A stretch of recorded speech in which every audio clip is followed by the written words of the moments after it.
The sun over Vexor Prime hung low and swollen, bleeding crimson through the crystalline spires of the celestial court. Inside the grand atrium of the royal palace, a vaulted chamber of living obsidian veined with pulsing aquamarine light, the air hummed with restrained tension. Luminous vines curled along the archways, their petals blinking slowly like drowsy eyes, while servants in iridescent silks moved soundlessly, carrying trays of nectar fruit and chalices filled with shimmering, bubbling wines. At the heart of it all, seated upon the sunstone throne that glowed faintly with the warmth of a captured star, was Princess Zara of the Silthari Dominion. She was regal, otherworldly, and dangerously beautiful. Her skin shimmered with the deep emerald of jungle canopies seen from orbit, smooth and flawless save for the faint bioluminescent tracery that ran along her cheekbones and collarbones like ancient script. Her hair, long and white as frozen starlight, cascaded over her shoulders in soft waves, catching the ambient light like spun moonstone. But it was her eyes that unsettled most, large, almond-shaped, the color of molten gold, and capable of shifting from playful amusement to battlefield lethality in a heartbeat. Today they sparkled with mischief. Across from her, standing uncomfortably in the polished onyx floor's reflection, was Corporal Joric Veldrin, human, unarmored, and sweating through his borrowed ceremonial tunic. It had been stitched together from what the palace tailors insisted was court-appropriate fabric, though it clung to him like a second skin and smelled faintly of ozone and crushed petals.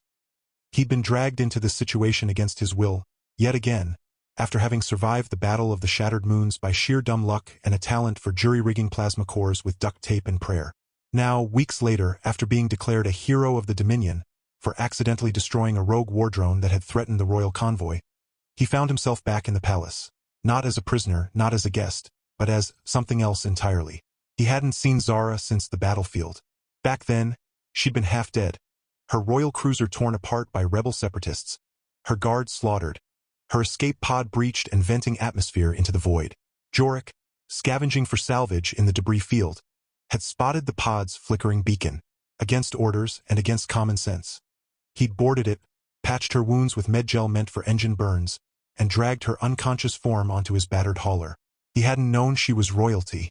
He'd thought she was just another alien casualty in a war that didn't belong to him.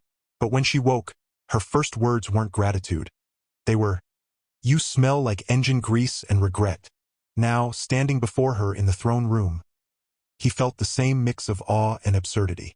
"You requested my presence, Your Highness?" Joric said, voice stiff, trying not to stare too long at her glowing skin. Zara tilted her head, a slow, predatory smile spreading across her lips. She rose from the throne with fluid grace, her bare feet silent on the warm stone. "Heard you wanted a wife, human?" she said, her voice a melodic hum laced with something sharper. Teasing, yes, but with an edge of command that made his spine tingle. Joric's mouth went dry. "I what? No. Who told you that?" "The whisper vines," she said, gesturing to the flowering tendrils above. "They hear everything, especially when a certain human mutters in his sleep about never finding someone who understands plasma couplings or sarcastic comebacks." He flushed. That was just, I was talking to myself." Zara stepped closer. She was taller than he remembered, her presence overwhelming, like standing too close to a live reactor. "And yet," she purred, "you also said something about wanting someone who doesn't flinch when you spill synth coffee on your uniform. Someone who laughs when you trip over your own boots. Someone, blue-eyed, stubborn, and strangely good with a hydro wrench." "I said green," Joric blurted, then immediately wanted to vanish into the floor. Zara's golden eyes widened, then crinkled with laughter. It was a rich, unexpected sound, like wind chimes in a thunderstorm. "You noticed my skin tone while I was unconscious? How flattering." "I noticed everything," he admitted quietly, then winced.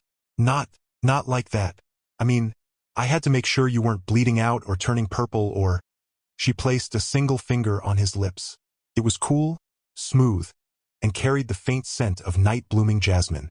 "Relax, Joric Veldrin," she said. "I'm not accusing you of impropriety. In fact," she stepped back, spreading her arms, "I'm offering you a position." "A position?" he echoed. "The position of my consort." The room seemed to tilt.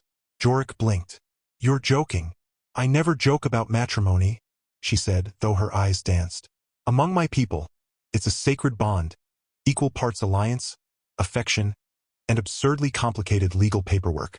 But in your case, she paused, her expression softening just a fraction. You saved my life. You didn't ask for reward. You didn't even know who I was. That kind of selflessness is rarer than stable wormholes in this galaxy. Joric swallowed.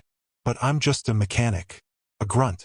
I fix busted freighters and swear at broken NAV computers. I don't belong in palaces. I belong in engine rooms with grease under my nails and a half-eaten protein bar stuck to my boot. And yet, Zara said, circling him like a predator who decided to spare her prey, for now.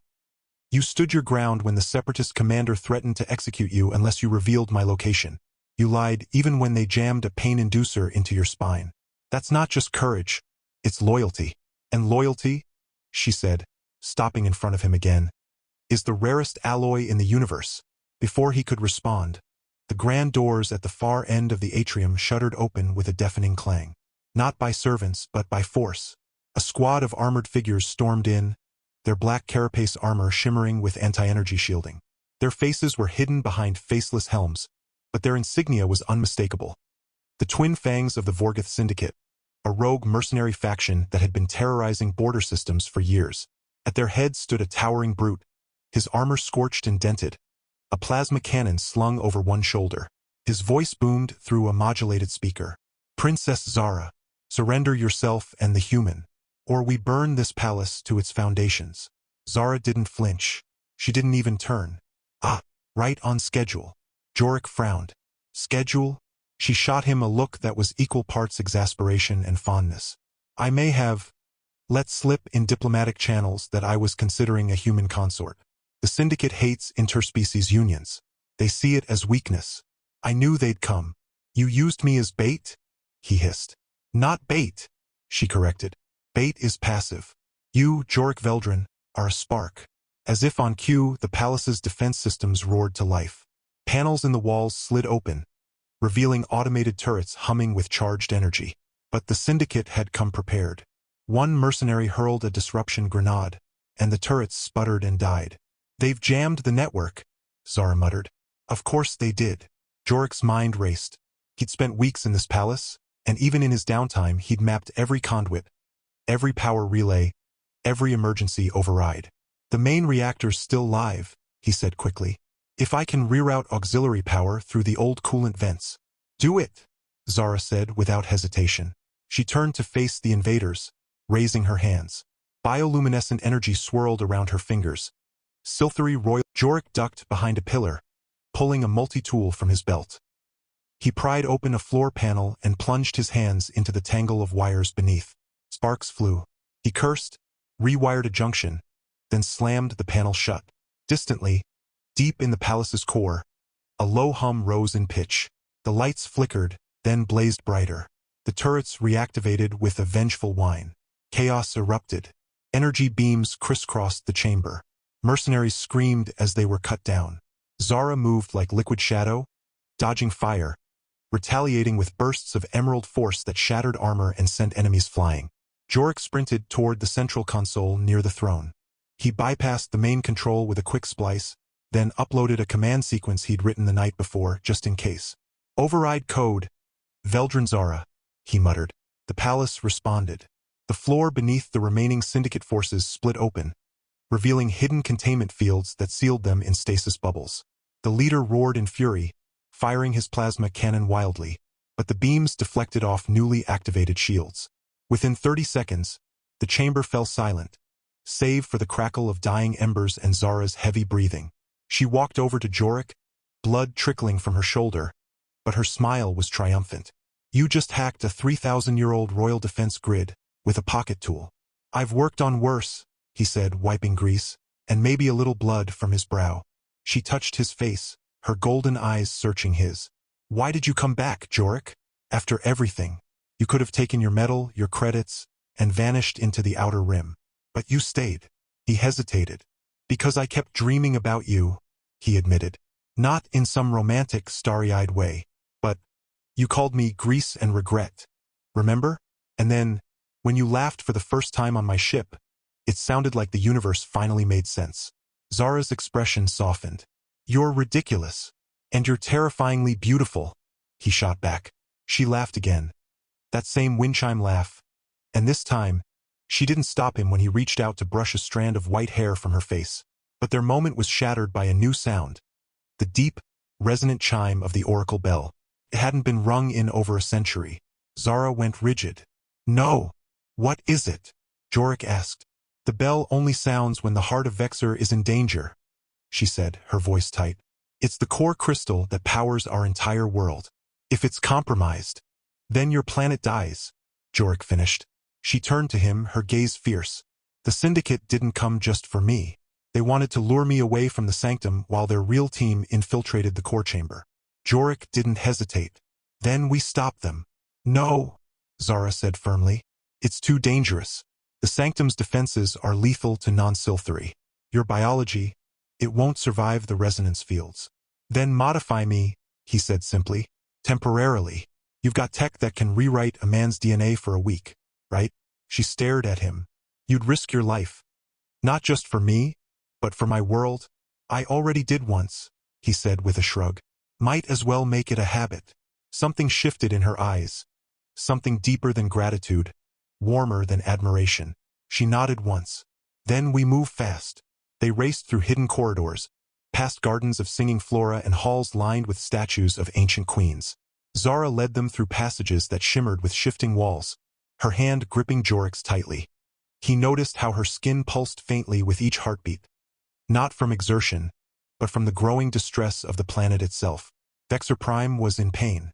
When they reached the sanctum, a cavernous chamber beneath the palace where the heart of Vexor floated in midair, a pulsing crystal the size of a small ship, what they found made Joric's blood run cold.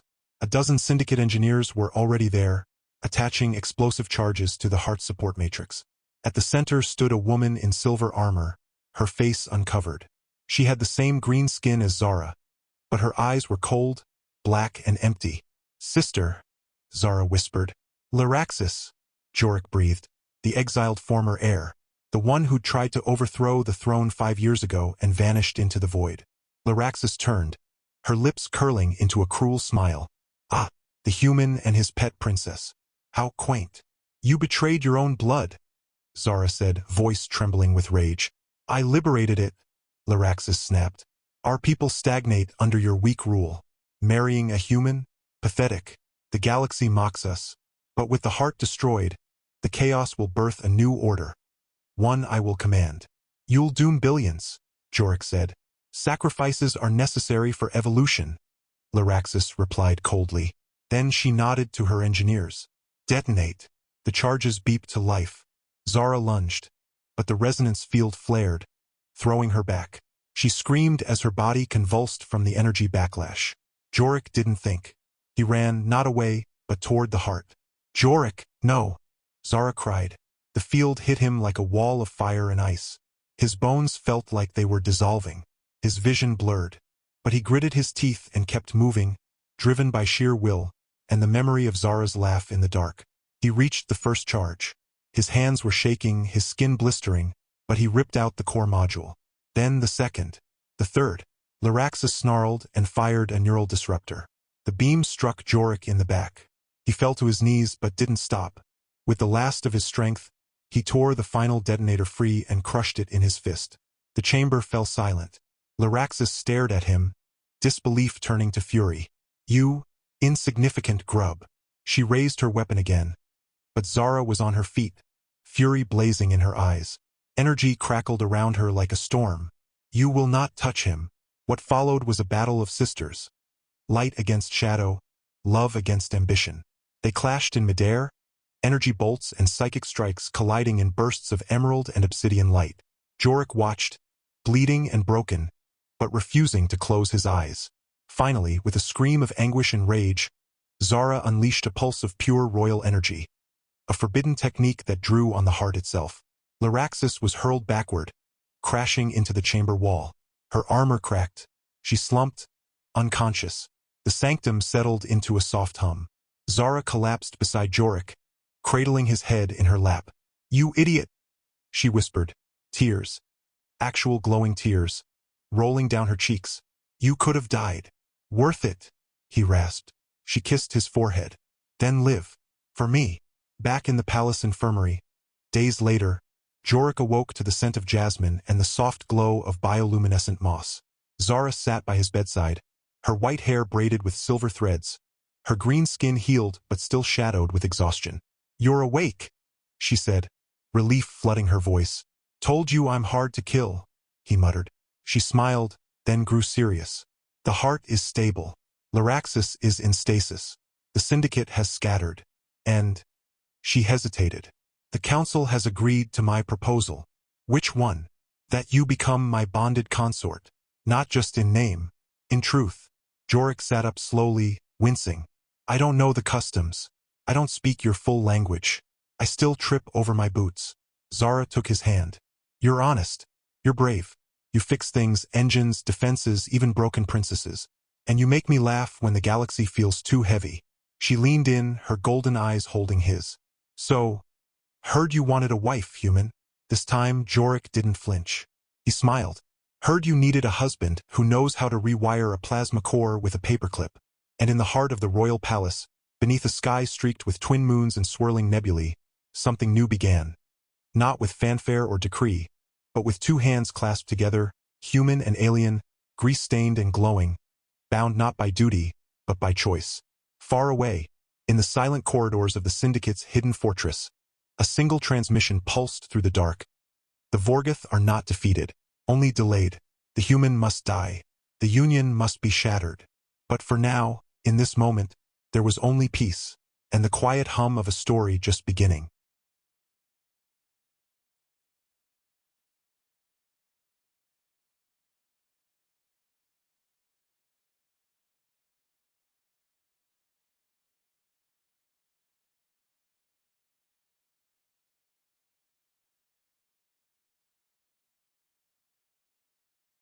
Weeks passed in a rhythm neither Joric nor Zara had expected. Not the stiff formalities of court protocol, nor the cold distance of political alliance, but something softer, stranger, and infinitely more dangerous: intimacy. They trained together in the dawn courtyard at sunrise, where Zara taught Joric how to channel minor resonance pulses through his nervous system, a borrowed trick from Silthery bioweaving, made possible by the temporary genetic harmonizers embedded in his spine. He, in turn, showed her how to hotwire a Class V hoverbike using nothing but a bent fork and a capacitor from a discarded comms unit. She laughed so hard she nearly shorted the bike's anti-grav field. Their bond, once forged in battlefield necessity, deepened into quiet understanding. He learned to read the subtle shift of her bioluminescent markings, the way her collar tracery dimmed when she was sad, flared gold when she was angry, or pulsed in slow, rhythmic waves when she was content. She memorized the cadence of his silence, the way he'd rub his left thumb over his knuckles when nervous, or hum old earth folk tunes under his breath when he thought no one was listening. But peace, especially in the Dominion, was never more than a breath between storms. It began with a whisper in the palace's data streams, a corrupted signal buried beneath routine astrogation logs. The Vorgoth hadn't just scattered, they'd reorganized, and they'd found an unlikely ally: the Calyx Concord, a neutral coalition of technomonks who guarded the ancient neural archives of the Andromeda Veil. What made this alliance terrifying wasn't its military strength, but its access to something far older than warships: memory-warping resonance tech. "They can rewrite synaptic imprints," Zara explained one evening in the Starlight Gallery, her voice low. She'd pulled Joric aside after detecting anomalous energy spikes near the outer rim. "Not just erase memories, but implant false ones. Convincing, seamless, undetectable unless you know what to look for." Joric frowned. "So they could make someone believe they've always hated you? Or that they're your enemy? Or that they never loved you at all?" she said quietly, her golden eyes holding his. A chill ran through him. "They're coming for us. Not just us," she said. "For the bond itself. Because if they sever what's real between us, the entire Dominion fractures. My authority is tied to the authenticity of my choices. If they can prove I was manipulated by you, by emotion, by human weakness, they'll declare the throne vacant." The attack came 3 nights later, not with ships or soldiers but with silence. The palace's AI went dark. All internal comms failed. Even the whisper vines grew still, their petals closed tight like sleeping fists. Then came the intruders. Not in armor, but in seamless gray suits that bent light around them, their faces hidden behind smooth, featureless masks that emitted low-frequency pulses. Joric awoke to Zara shaking him, her skin pale with fear. There in the memory sanctum, she whispered. They're targeting the bond registry. Every Silthery royal bond, every marriage, alliance, and consort pact was inscribed not on paper, but in quantum-laced crystalline lattices that resonated with the emotional truth of the union. If the Vorgoth altered the registry, they could retroactively rewrite the legitimacy of Zara's claim to the throne and Joric's place beside her. They moved through the palace like ghosts, avoiding patrols of disoriented guards who seemed dazed, confused, some even weeping without reason. Early signs of neural tampering. When they reached the sanctum chamber, they found the door unsealed. Inside, two gray-suited figures hovered over the central lattice, their hands weaving patterns of dark energy into the glowing filaments. Zara didn't hesitate. She unleashed a pulse, but it passed through them like mist. They're phased, Joric realized. Not physically here. They're projecting into this dimension through a resonance bridge. Then we collapse the bridge, Zara said. How? She turned to him, her expression fierce. We amplify our bond. The registry responds to authentic emotional resonance. If we flood it with raw, unfiltered truth, it'll overload their frequency. Joric's heart pounded. You mean, in front of them? Let them see what they can never replicate, she said, stepping close. Love that chooses itself, again and again. She took his hands, closed her eyes, and opened her mind to him. Not just thoughts, but feelings. The first time she'd seen him, covered in grease and singing off-key to calm his nerves while welding her escape pod. The way he'd stayed awake for 3 nights straight just to monitor her fever after the plasma wound. The quiet pride in his voice when he finally pronounced her name right. Zara, not Zara or Shara. In return, Joric gave her his own memories. Her laughter echoing in his engine room. The weight of her head on his shoulder during a meteor shower. The moment he realized he'd do anything. Die, fight, rewrite the stars. If it meant she'd keep smiling like she did when he told a terrible joke. Light erupted from the lattice. The chamber filled with golden-white energy, pure and searing. The gray figures screamed, a sound like grinding glass, and vanished as their bridge shattered. The palace AI rebooted with a soft chime. Outside, the whisper vines bloomed open, releasing a chorus of relieved sighs. But their victory was short-lived. As they caught their breath, a new alert flashed across the chamber wall. A Priority 1 transmission from the orbital defense grid. Footage showed a massive vessel emerging from hyperspace at the edge of the system. A ship unlike any in known records. Sleek, obsidian black, shaped like a coiled serpent, its hull bristling with weapons that pulsed with violet energy. The Serpent of Calyx, Zara whispered, her blood running cold. It's not a ship. It's a living weapon. The Concorde's last creation, sealed away after it devoured its own creators. And it's heading straight for Vexor Prime, Joric said. Worse still, the ship broadcast a single message on all frequencies, spoken in a voice that sounded eerily like Zara's, but hollow, distorted. Surrender the human. Surrender the false bond. Or your world will remember only silence. The Dominion's high command urged immediate evacuation. Zara refused. If we run, we confirm their lie, that our bond is weakness, she declared before the Royal Council. We stand. Together. Joric stood beside her, not as a consort, but as an equal. He'd spent the last 48 hours retrofitting every available drone, shuttle, and defense turret with a new algorithm, one that didn't rely on targeting coordinates, but on resonant echoes. If that ship is alive, he'd explained to Zara, then it has a heartbeat, and every heartbeat leaves a signature. As the Serpent entered orbit, it didn't fire weapons. It unleashed a wave of neural static, a blanket pulse designed to erase identity, to reduce every living mind on the planet to blank slates. But Joric's system activated just in time.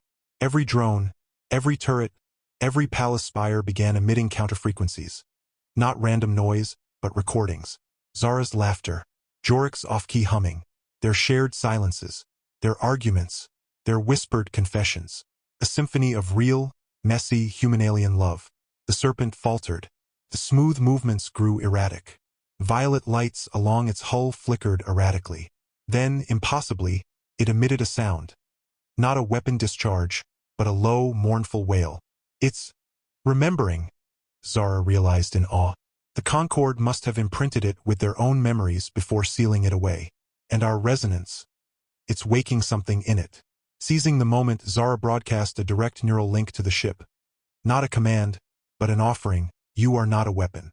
You are a witness. Remember who you were. For a long moment, nothing happened. Then the serpent rose, slowly, gracefully, turning away from Vexor Prime. It fired its engines, not in attack, but in retreat, vanishing into the void as silently as it had arrived. Back on the surface, the people cheered. The council bowed. But Joric and Zara stood apart, hands clasped, hearts pounding with the aftershock of survival. Yet even as the stars above seemed to sigh in relief, a single encrypted data packet slipped past the restored firewalls. A fragment of code hidden in the serpent's final transmission. It burrowed deep into the palace network, undetected, and activated only when Joric was alone in his quarters, reviewing schematics. A screen flickered to life. On it appeared a human face. Aged, scarred, but unmistakable. "Joric," the man said, voice trembling. "If you're seeing this, I'm already dead. But you need to know the truth. It was his father, believed lost in the Titan Belt collapse 2 decades ago. I wasn't just a freighter pilot," the recording continued. "I was a deep-cover agent for the Old Earth Coalition. My mission: infiltrate alien worlds, study their bonds, find weaknesses. But when I met your mother, a Silthari refugee, I chose love over orders. And they killed her for it. They've been watching you ever since. Waiting. Because they knew you'd be the one to bond with a Silthari queen." The screen went dark. Joric sat frozen, the world tilting beneath him. Was his entire life a setup? Were his feelings for Zara even his own, or the culmination of a genetic and psychological program designed across generations?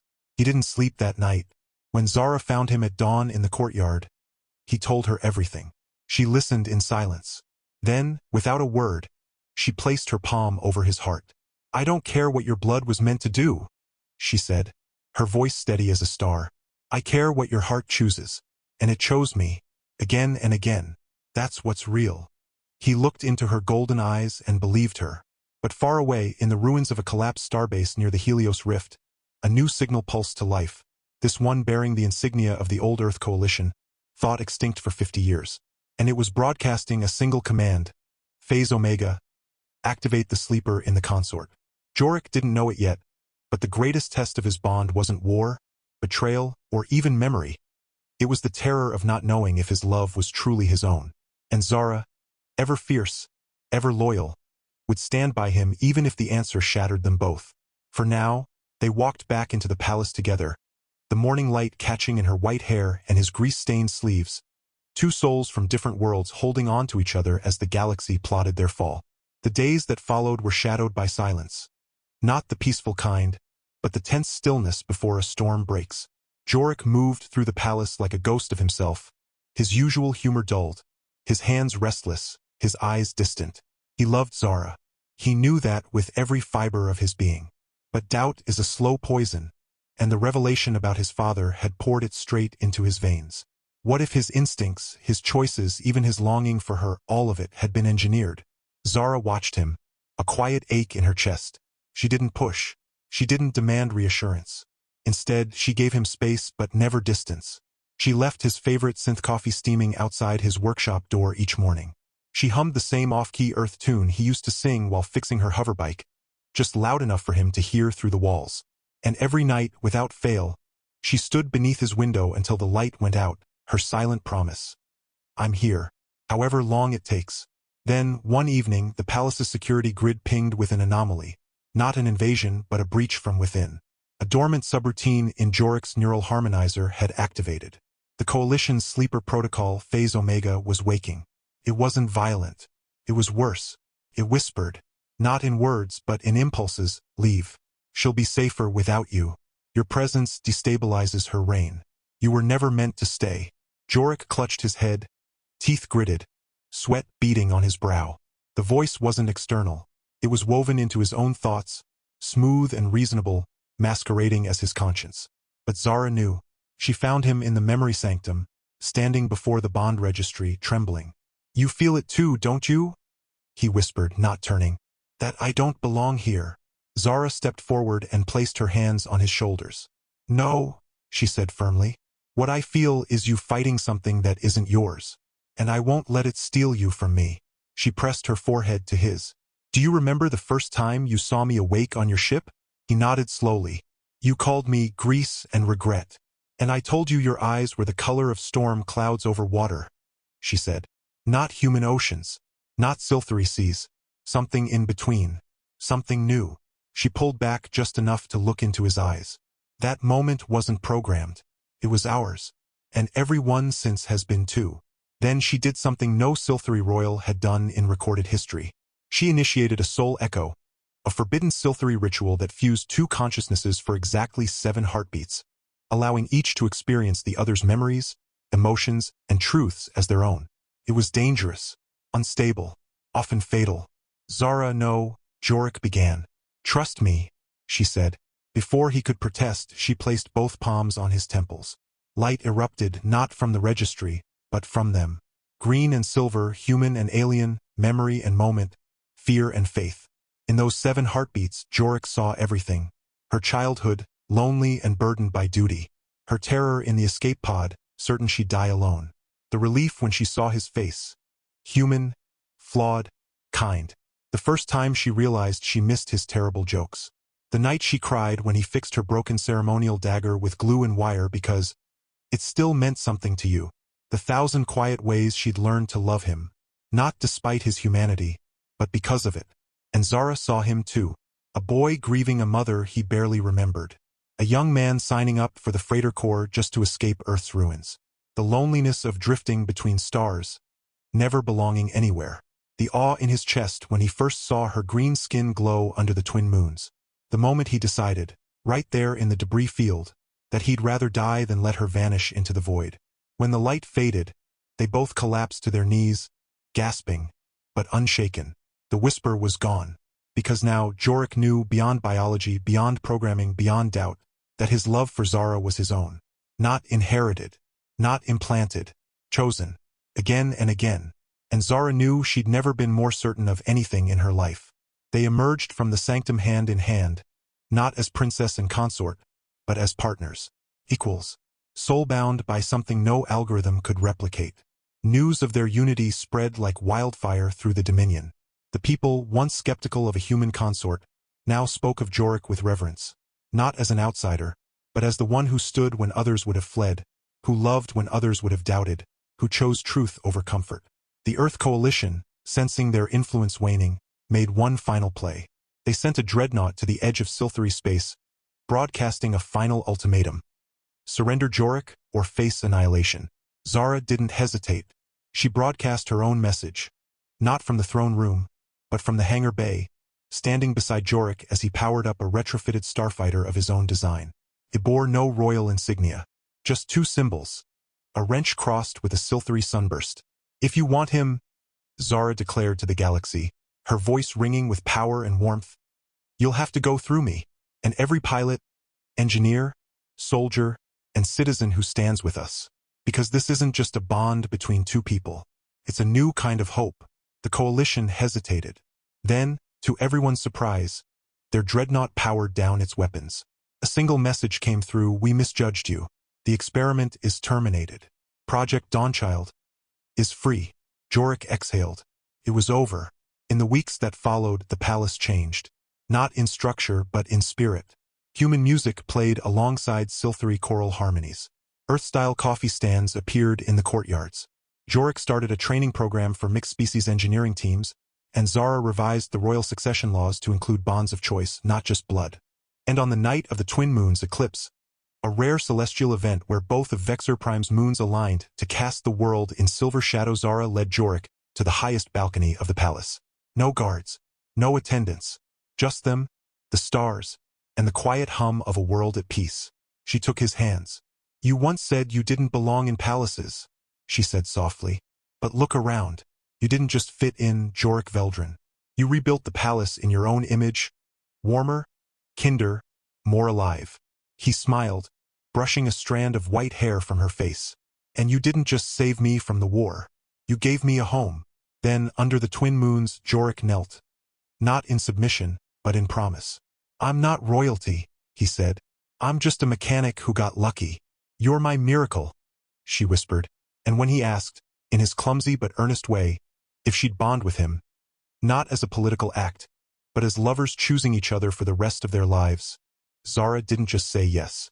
She kissed him, right there, as the moons touched and the stars held their breath. From that day on, the people of Vexor Prime no longer spoke of the human consort or the alien princess. They spoke of Zara and Joric, the ones who proved that love wasn't about species or stars or bloodlines. It was about showing up, staying, choosing each other, even when the universe tried to pull them apart. And in their shared laughter, in the quiet hum of their workshop, in the way their hands always found each other in a crowd, they built not just a life, but a legacy. A small, happy, satisfying ending. Not because the dangers had vanished, but because they'd faced them together. And that, in the end, was enough.